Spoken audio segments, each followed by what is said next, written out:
right, gather around my friends. It's time for another fireside chat.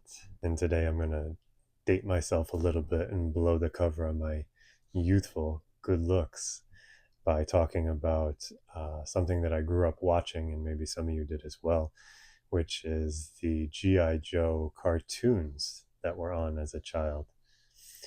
And I can hear some of you already. OMG, toxic masculinity. What a horrible influence for young boys, etc., etc. Relax. Take a breath. This is not a rousing endorsement for G.I. Joe, the cartoon series, and nor am I going to shit on it either. But we're going to look at one specific piece of it. For those of you that did watch it growing up, you'll remember that there was a part of each episode at the end that was a small public service announcement. And these public service announcements would be about various topics ranging from not getting into cars with strangers, not going up to strange animals that you don't know, trying to pet them, different things like that. Admittedly, I'm still working on the last one, but I digress. And at the end of each one of these lessons, after the teaching was given to the child, the kid would say, well, now I know. And the G.I. Joe character would respond with, and knowing is half the battle. And then that would be the end of the episode. And that simple phrase, knowing is half the battle, is what I've been contemplating in regards to the path of awakening on our journey towards our highest self. As we start to do the inner work of noticing our shadow parts and tracking them back to their origins, we can gain great insights about ourselves.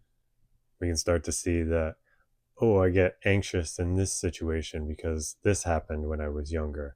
Or I tend to wall myself off and close myself down because of what this person did to me. Or I drink to self-soothe because of these emotions that I'm feeling, etc., etc. The list goes on and on. As we start to grow this deeper awareness of self, we are no longer acting blindly. Suddenly we have answers to the questions of why we are the way that we are. Like a patient who suddenly has a diagnosis from a doctor for their mysterious illness, there can be comfort in simply knowing.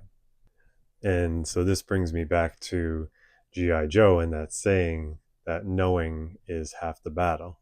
Because if we have this increased awareness, but we don't make any changes or shifts in our actions and behaviors, then what exactly are we doing? What's the benefit? That would be like G.I. Joe telling the kid not to approach the strange dog trying to pet it, and the kid saying, I get it now. And then 3 days later, he goes and approaches a strange dog that he doesn't know and then gets bit. I was like, well, you had the awareness, but then you went ahead and did it anyway, and you suffered the ramifications of it. And it sounds silly to think about it in that context, but it's true. And in some ways, the gaining of awareness is the easy part. From that place, the real work begins because now we have a choice to make.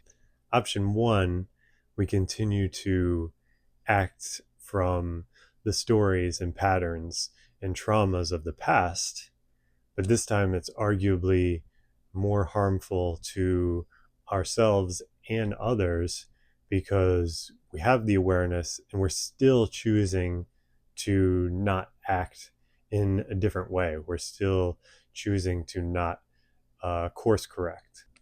And this is why some people resist the path of developing self-awareness altogether, because then all of a sudden they might be forced to make some dramatic changes in their life. And it's just easier to not do that and keep your head in the sand. And so option one, we have the increased awareness and we just keep moving forward, status quo, hurting ourselves and likely others.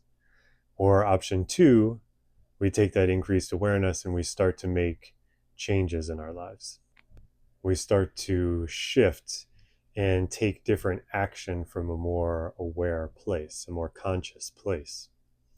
And these shifts can create dramatic, sometimes uncomfortable and challenging changes in someone's life.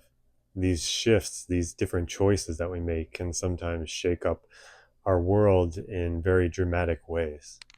But this is part of the path towards our highest self, and it isn't an easy journey.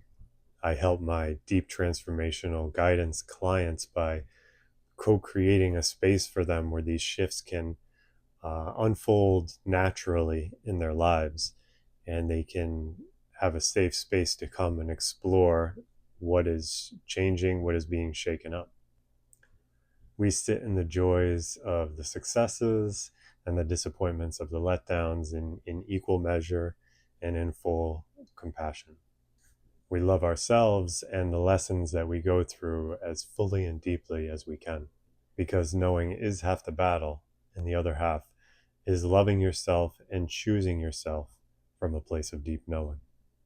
All right, my friends, until next time, be well.